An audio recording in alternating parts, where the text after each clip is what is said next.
My objective throughout the presentation is to promote the technological platform Handshake. First, I introduce the viewer to the platform, its uses, and its impact within higher education.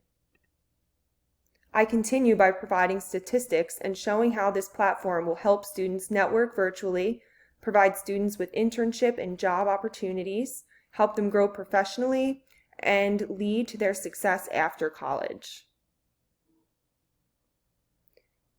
Handshake is changing the way college career centers are functioning. And within my presentation, I argue that administrators and college faculty must promote Handshake, as well as offer presentations for students to learn how to use and create a profile on the platform.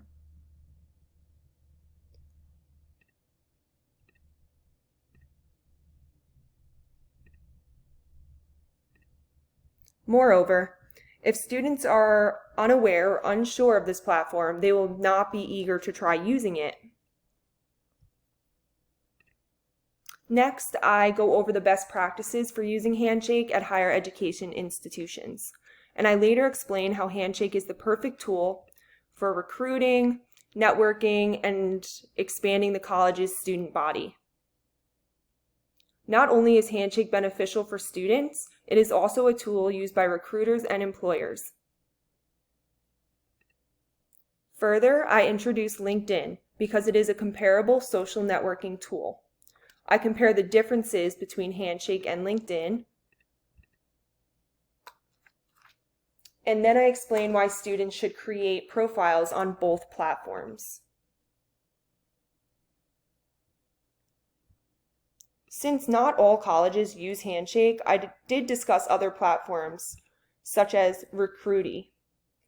Lastly, I highlight the ability to access Handshake and LinkedIn through mobile applications. Mobile applications make it easy for students to check their profiles and check any urgent messages that they may receive.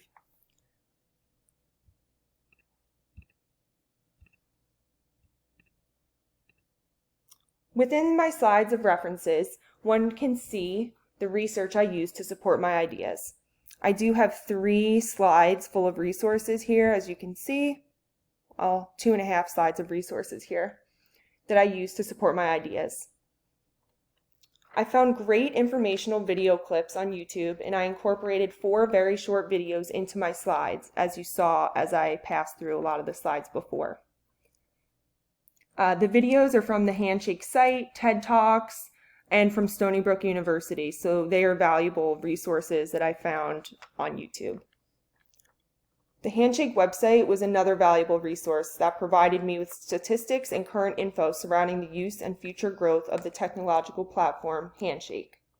I also use college websites to explore their promotion and use of Handshake. And other research I used was from scholarly sources such as Inside Higher Ed, Marketing Education Review, and Forbes. Lastly, I found great articles within the EBSCOhost database. If I had to name one obstacle, it would be finding more articles from databases such as EBSCOhost and JSTOR that specifically explored the Handshake platform. I hope you enjoy viewing my presentation now that you have an overview of its content. Thank you.